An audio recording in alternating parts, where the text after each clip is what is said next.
Cool. So if you want to have a fire in alpine country with all this snow, there's no way around it. You have to make a solid foundation that's not going to burn real quick. Now I went pretty aggressive with sawing this because I had the tools. You know, I compromised the energy, I put the work in, and usually it pays out.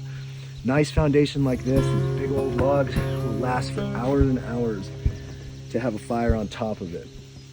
Go ahead and identify your dead and down, cut it up, put the calorie and energy intake into making a nice pile like that. So in a healthy forest, you'll always find some dead and standing trees of various sizes. So as long as you have the tools to get them, you can have yourself a nice fire. I like this boreal. They make them in two sizes. I find that the configuration allows for a little bit more deeper cutting of resources. And I just find that this kind of triangulation effect is far superior than a straight saw. But also, this is the main advantage. The way you can deploy it and put it away so quickly, the way it compacts is great.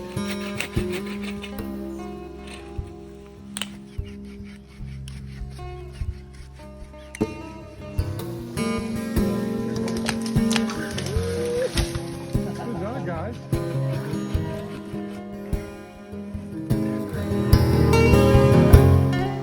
Step two would be get all this nice conifer, dry conifer, make a few inches thick bed right on top of that, okay? Then you're gonna wanna build a nice cone structure, like a teepee structure. Take your time, varying your fuels, intermixing this nice tinder in there. The more time you put into preparation, the more you're going to have success there. So put the time in, it'll pay out. All right, so it's about time to dry out from building a snow cave over there. I don't know if you can see it in the distance.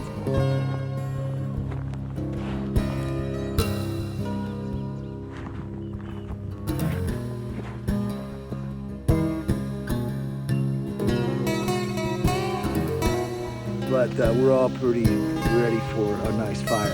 We built a nice foundation of tinder, this nice pine, this dried pine, plenty of it, a few inches thick, then put a cone and a nice opening. When I come out in the field in wet country like this in the snow, I like to bring chemical accelerants to ignite fire. So some of my go-tos would be like wet fire, nice little package, nice little cube. It won't really take a spark so well. That's usually better with an ignition and a lighter. By the way, I like to keep, my primary ignition source in one of these little vitamin packs, just to make sure the little mishmel doesn't get saturated with water. If I want to practice in the backcountry using my backup, I might as well, the free seam rod on magnesium. And my usual go-to for a chemical accelerant, honestly, is easy petroleum dipped cotton balls. It takes a nice spark. Just open that up. Right. Put on a little piece of bark there. Another option as a chemical accelerant, saw this on the market, called fat rope.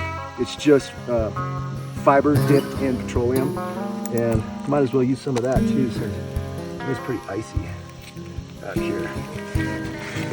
Just cut off a piece, and that's good to go.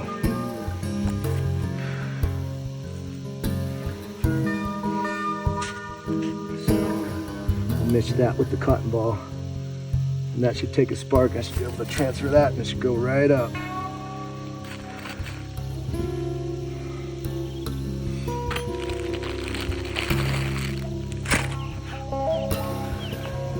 I often like to stabilize with my boot just for good measure, just so it doesn't mess with the tinder. There you go.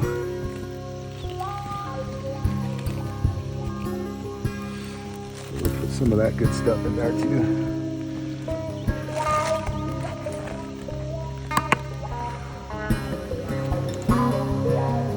The advantage of a teepee structure is the fire wants to climb really well, right up the ladder, the fire ladder.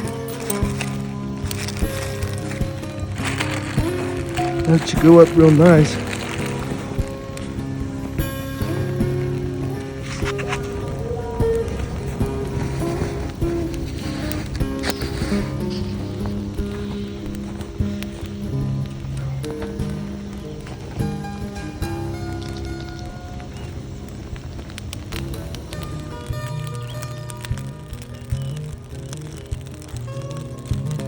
So this is several hours burning. And you can see the bottom foundation is beginning to open up a little bit down there. You can see cracks and a big pit forming in the snow. So we'd be lucky to get another hour out of this. So in total, 3 to 4 hours on this foundation, roughly. And this is what it looks like in the morning. Pretty big pit. Also, some fresh snow.